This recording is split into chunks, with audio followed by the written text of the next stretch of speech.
Hello everybody, we're still continuing with Made of Nightmares 2023 and we're still continuing with some Wrasslin history. And I got one that's lengthy but nonetheless interesting. And today we're looking at the career and life of Ian Richard Hodgkinson. Try to say that 5 times fast. Who's better known as Vampiro. He's had one hell of a lengthy career and he got his start in 1984. He first made his rounds in CMLL where he instantly became like a huge rock star. The women in Mexico loved him to death. But of course, this also led to a real-life feud between him and Conan. Because you see, Conan, before Vampiro came, Conan was like the Hulk Hogan of Mexico. And here's Vampiro as like the Randy Savage of Mexico.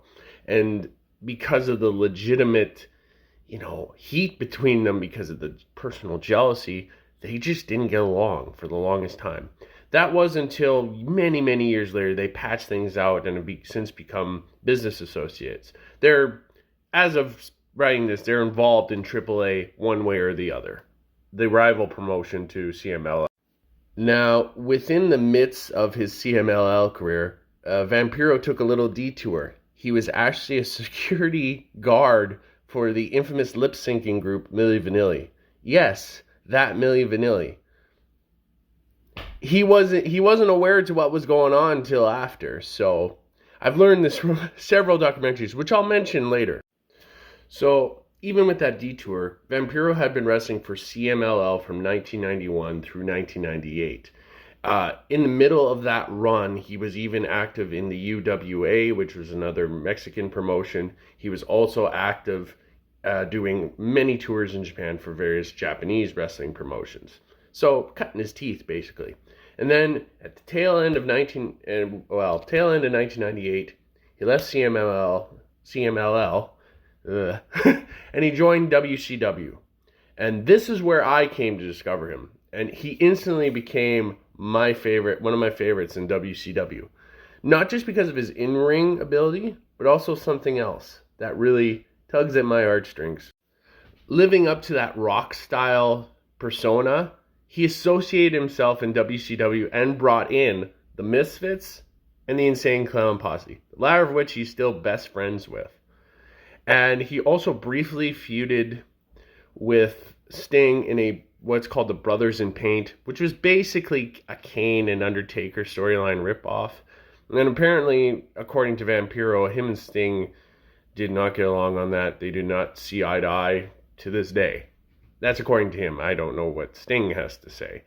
But he did briefly get the tag team title belts with Great Muta when he put him in the Dark Carnival crew that he was with ICP. And then eventually he ended up getting an injury which ended his career. And while WWE purchased WCW, he was out on injury, and he also decided not to go there.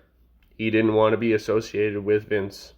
After WCW's closure, and after he healed up, he went everywhere. And I mean anywhere he could get work in wrestling. He returned to CMLL. He made appearances in Puerto Rico's promotion WWC. He did a tour in All Japan. He made appearances in TNA. He made an appearance in XPW. But after all that, he was a part of and contributed to two very unique short-lived promotions. First, he was briefly involved with Wrestling Society X, which was a short-lived promotion that aired on MTV. This was at the time MTV wasn't airing music videos and a lot of reality programming. Because of the match he had with X-Pac, which was a coffin match and there was blood, MTV was freaking out about it. They were like, no, we can't show that. So because of that, that led to the end of Wrestling Society X. And the plans they would have had would have been phenomenal. Then he was also involved in Lucha Underground, not just as a talent, but also as behind the scenes. He was even commentating. And yeah, 4 seasons, great promotion, seasonal based, much like Wrestling Society X. However, couldn't get anything off the ground because Some people were allegedly, people were being withheld from getting out of their contracts because they were trying to get a 5th season. And some people had to sue to get out of it. Aside from that, with the previously mentioned Wrestling Society X and this, if you go on YouTube right now and watch these promotions and what they delivered, you're going to get some good quality entertainment. I guarantee you. And you can thank Vampiro for that. And aside from that, well, he sporadically, on again, off again, makes appearances for Insane Clown Posse's wrestling promotion, JCW, which stands for Juggalo Champion Shit Wrestling. I'm not kidding. And of course, they're his good friends. So he's been champion multiple times for their promotion, whether it's world or tag team. And yeah, he lives his life. Now, he is back in AAA, where he's pretty much the operator of talent. He also book matches. He also is involved. He does make appearances on any other promotion that will take him.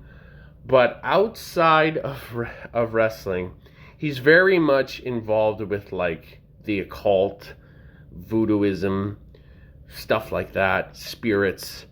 He's also a active member of the Guardian Angels in the Mexico City chapter. And the Guardian Angels are like non-profit security crew.